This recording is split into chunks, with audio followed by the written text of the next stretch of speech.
Hey everybody. How's everybody doing this morning? Good. I'll take this off. I think I'm far enough away from everybody. Sorry I'm a little late. As I was walking out, I dropped my presentation and had to put it back together. I'm Gerald Smith. I'm Chief of Police here in Richmond for the Police Department. This is our third quarter report to the community for the year 2020. And we, moving forward, we'll be having these quarterly reports going out to the community on a consistent basis. And why are we doing that? Because we think that quarterly we can compile information that is useful to the community, and it gives an understanding as we go through the year. And of course, the next one that we have will be the fourth quarter combined with the total for the year. So this is the way most corporations do it, and I think this is a great way for us to do it as well too, to keep the community informed and to have open dialogue and conversations of what's going on. This is our quarterly briefing, so let's get straight to the numbers, okay? And these are our numbers. These are our violent crime numbers for the third quarter from, quite ironically, my first day on the job here until September 30th. And what we're looking at here are the numbers. And the one thing that has jumped out at everybody, and we're not going to skate around it, we're going to go right to it, we're going to talk about the violent crime numbers. As you can see, violent crime, the totals are up 4%. That's a total of 14 additional instances compared to 2019. Our homicides, which has a lot of people's attention as well, that number of 60% is really big. And any increase, of course, is a concern for us all. But that is a total of 9 additional incidences as well. Our rapes are down 53%, and that's also 9 less than the last year, last quarter, 2019. Robberies, we have seen a 6% increase, and that also calculates to 6 additional robberies. And aggravated assaults are up 4%, which is an additional of 8 additional assaults. Property crime overall is down 13%. Arsons are down, arsons are up 17%. That's an addition of 3, and we can talk about that just for a minute. Most times at this time, after the civil unrest, we still have experienced some arsons that we have been working with and have developed some suspects and some subject of interest when we start to talk about that. And we're talking about quite a few garbage can fires and some other structures. I believe just a couple over the weekend we had a vehicle fire that is under investigation as to the cause of that vehicle fire. So we are watching those numbers as well too. Burglaries are down 32%. That's less. That's 82 less incidences as well. Larcenies, and we're going to come back to this, is down 15%. That's calculated about 250 less incidences, but we're going to come back to that. If you could put a proverbial pin in that larceny, because we're going to come back and talk about thefts of motor vehicle and how that ties into violent crime. Okay, auto theft is up 11%, and that's about 28 incidences. And we're looking at a total of crime being down 11%. That's 287 for this third quarter. And I see you guys are taking notes previously, and I'm going to ask, is it possible that we could get these numbers to them so that they could have these numbers? So that helps you guys out. Okay, and we're going to compare these to year to date, although it was a rough third quarter.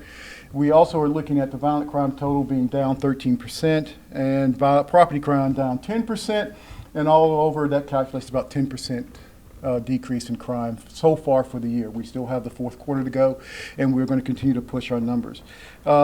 This is a report out, and I think that we take time not only just to give out the numbers, because there are some other things, positive things that are going on right now. And yesterday, we thank you to everyone who actually came out and covered our National Night Out event. It is great to have an event where we could actually celebrate some things and come together in a safe fashion, wearing our mask and being socially distanced in this time of COVID, and have somewhat of a celebration during that time. Here are some of the photos from our National Night Out that we actually went out and connected with the community. While we're doing this, I just say thank you to all the men and women of the RPD who are still here and still holding the line and holding the fight, not just to them, but to anyone else in public safety. Thank you so much. These are very challenging times. Like I said yesterday, challenging times will bring about positive change. That positive change will translate to culture, and that culture translates to our community. So, okay. Those are some very good pictures. Once again, thank you for covering that. Prevent firearm thefts. I spoke earlier and just said that how does motor vehicle thefts or motor vehicle tie into violent crime? Well, if you take a look at these numbers here, make sure I got the right slide, 376 firearms reported stolen from 33 distinct incidences. That means that multiple guns were taken out of some certain incidences. And these guns are taken out from the city. 215 reported the primary offense in which the guns were taken were from motor vehicles. All right, that is a big, big chunk. That is 57% of stolen guns that are getting onto the streets of Richmond are coming from vehicles. All right, 30 of those, just to give you a comparison, 30 of those came from residential burglary. 30. 84 of those firearms reported in other fashions, maybe a theft from a vehicle or in some other fashion. However, let's give a picture or a visual to that. And I'm making sure these are all the firearms that have been stolen from the beginning of the year to September 7th of this year. And as you can see, it's spread out throughout the entire city. Now let's take a look. Thank you. These are the guns that were stolen from vehicles. It almost matches up. And the next one that is also telling, to give you an understanding, these are the rest. So you can tell where the guns that are getting on the streets are coming from this year. Okay? 2020, and we're looking at this in a comprehensive fashion.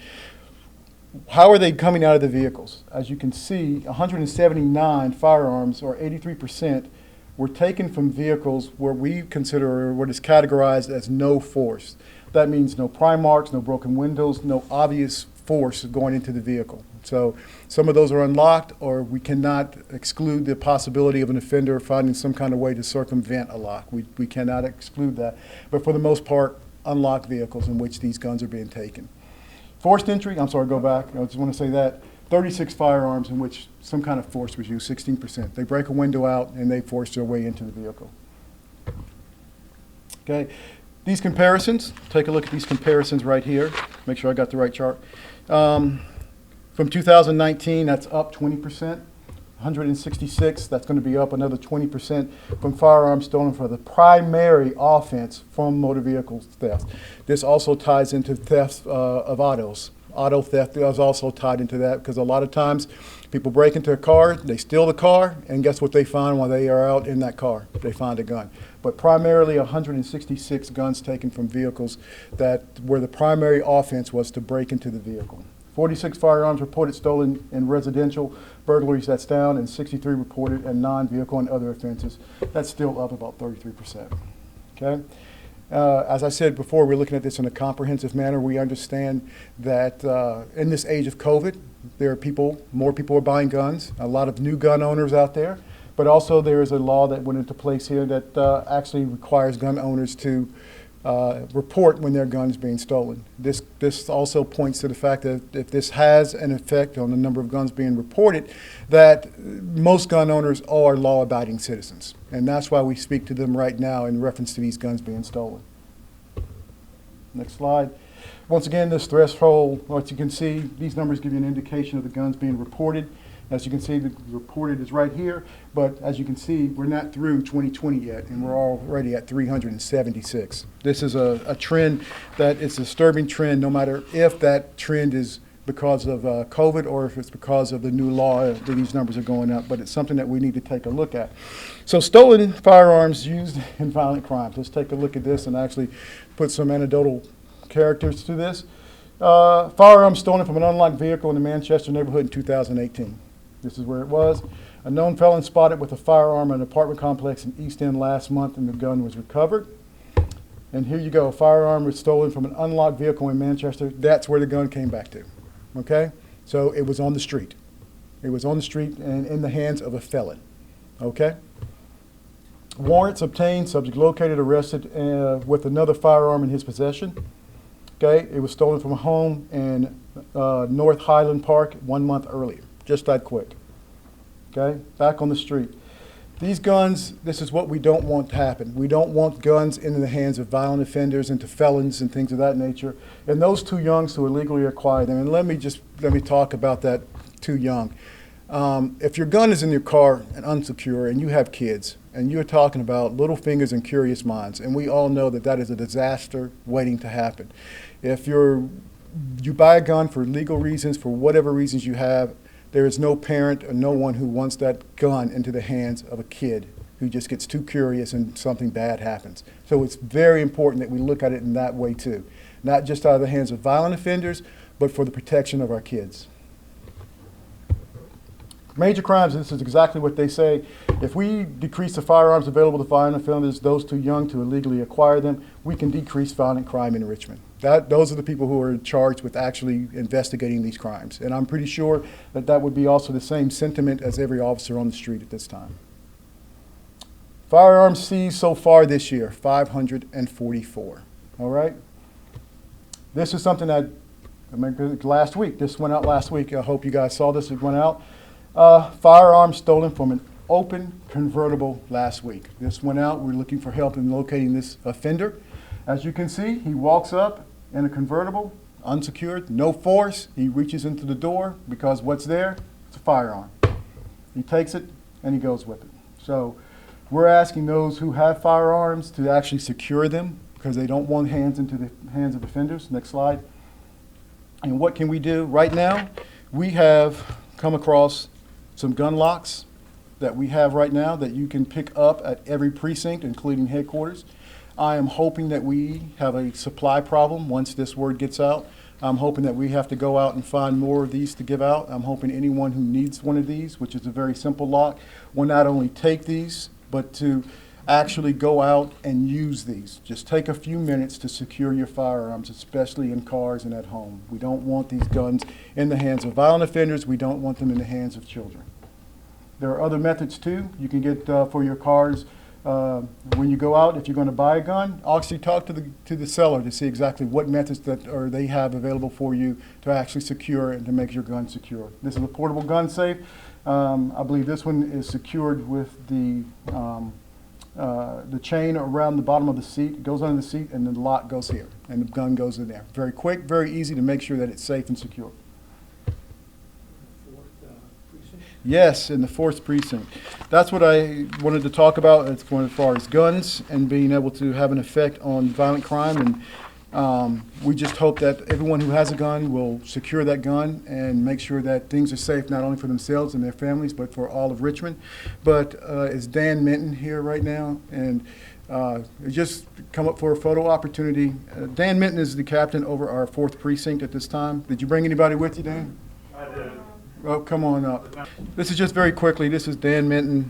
He is the captain over the 4th precinct. They had the biggest crime reduction in crime all for the 3rd quarter. Okay, and these are the guys that we have to thank for that. The leadership out there are pushing it. They saw a reduction in overall violent crime and property crime.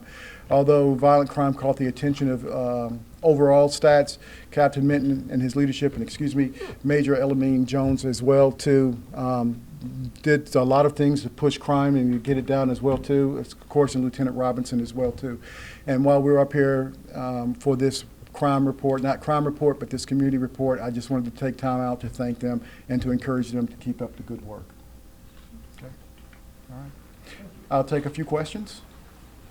Saw your hand first, sir. Yeah, Chief. Does Richmond Police have any idea of sort of the why we're seeing this increase? I believe it was 60% increase in homicides. There's a myriad of reasons. The most concerning is that we have seen some small arguments escalate into violent acts. And it's something that baffles the mind. We've also seen some of the historical beasts between communities and neighborhoods going back and forth. We actually have dug into some of those historic communities and realized that sometimes when families are moved from one to another, that has sparked off some violence as well too. So we're doing a deep dive and trying to figure out where it's coming from, but there is a myriad of reasons that it is occurring.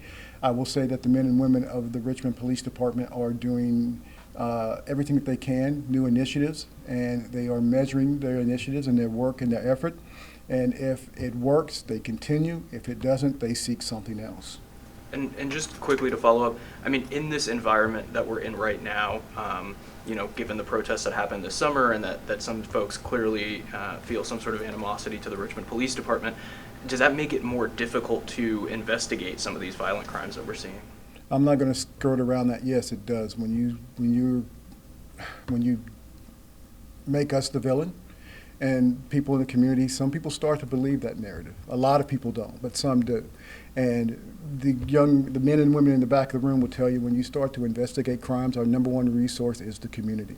The community knows before we know exactly who is out there pulling triggers, who's actually breaking into someone's house.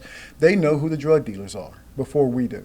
So yes, that does hurt. You know, we continue to push to increase our trust in the community, and so they can have trust in us and we have trust in them. Yeah, that kind of stuff really does help out when it comes down to reducing crime. Other questions? Yes, ma'am. Chief, in regards to guns being stolen, as you mentioned, a lot of them are in plain sight. Could it be that legal gun owners are illegally selling them and falsely claiming they were lost or stolen when the guns are part of crime? That's a possibility, but I cannot definitively say that. If that were happening, then that offense would be a fraudulent offense and would be an entirely different case that we would have to investigate. But to say I have knowledge of that happening at this time, I do not. I saw another hand over here. Yes, sir. Chief Reed Williams from the Times-Dispatch. The stolen guns issue that you talked about, have any shootings or violent crimes been linked to stolen guns? Once again, I'm pretty sure it's possible.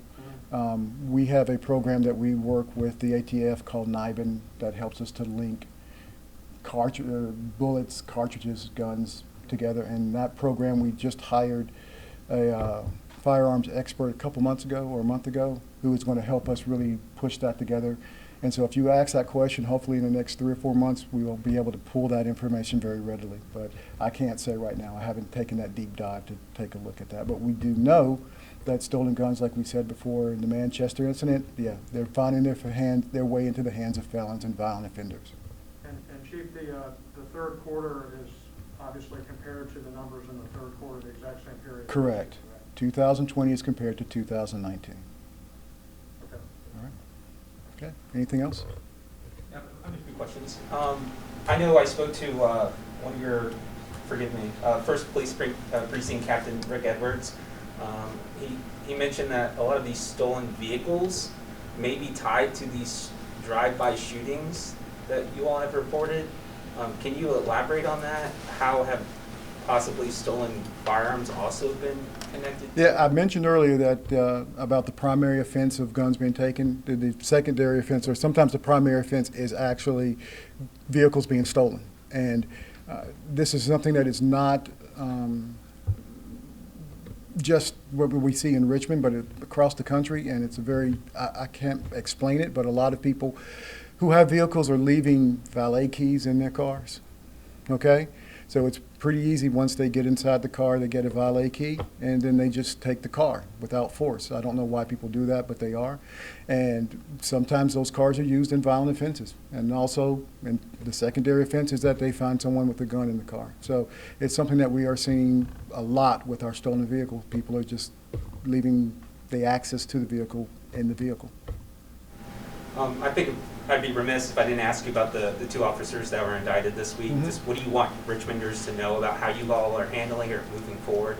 We're moving forward, and we're going to let the process be the process. And I know that as chief of police, you know, my words can carry a little bit of heavier weight, and I don't want to say anything that would interfere with that process moving forward. I do not want a jury to be seated and they say, well, the chief said this. We could actually interfere with that. I think everyone in that process deserves a fair trial, and that's what we're going to do. We're going to sit back and we're going to let the verdict be the verdict and the disposition be the disposition, and we'll move on from there. But right now, I don't want to say anything that would hinder that process at all. But I just say that we are here for the process, and we always have been here for the process. Just to follow up, and that might honestly be the answer there, but do you have any more information about this May 31st incident that led to these indictments? I've seen a lot of the incidents and a lot of review going on there, but if I were to give out details, once again, it could taint a jury at the very least. And it's just not fair to the officers, it's not fair to the prosecutors, it's not fair to the process, it's not fair to the citizens of Richmond if I even give out any details whatsoever on that. Yes, sir. For the charges that were brought before the grand jury, I think it was a total of 18. How many total officers did that represent? 8 officers, I believe, total. 8? Is that including the 2 who were indicted? I believe so. Okay. And you can clarify that to the Commonwealth Attorney's Office. Okay. All right. And, sir, I got you. I'll come up to you. Sorry. No, go ahead. And you may not be able to, it sounds like you're probably not going to be able to talk much more about this, but can you discuss if there were any injuries in the case to anyone, whether it was the officers or? I just don't want to, I don't want to get into that. The process still needs to go forth the way it needs to go forth. And in all actuality, I think it would be a great story for someone to continue to follow through the process. You know, the facts will come out going through the process. I think it would be a great story. I just don't have that story for you right now. Yes, sir. You said something to the effect that it's kind of difficult when citizens think you're the villain. How do you counter that? How do you, how do you counter that narrative to folks in the community who Hour think by you're the villain? hour, day by day, week by week. We let our officers be our officers. They are great, outstanding men and women, and the more we continue to do our job, show our commitment and dedication to them and to the community, we can overcome that narrative. We're doing the best that we can with our PIO, getting out with our social media and putting good stories out there, letting people know about the work that our officers do, but that is only secondary to the great work that our people do day by day, hour by hour, and I commend them for it. All right, one more, and I'll take one more. For the 8 officers who were represented in those charges that went before the grand jury, what is their status, work status? It's a good question. I would have to ask. I think they are allowed to come back to work. However, of the 6 who did not receive a true bill, they still would have to go through an administrative process and internal affairs as well.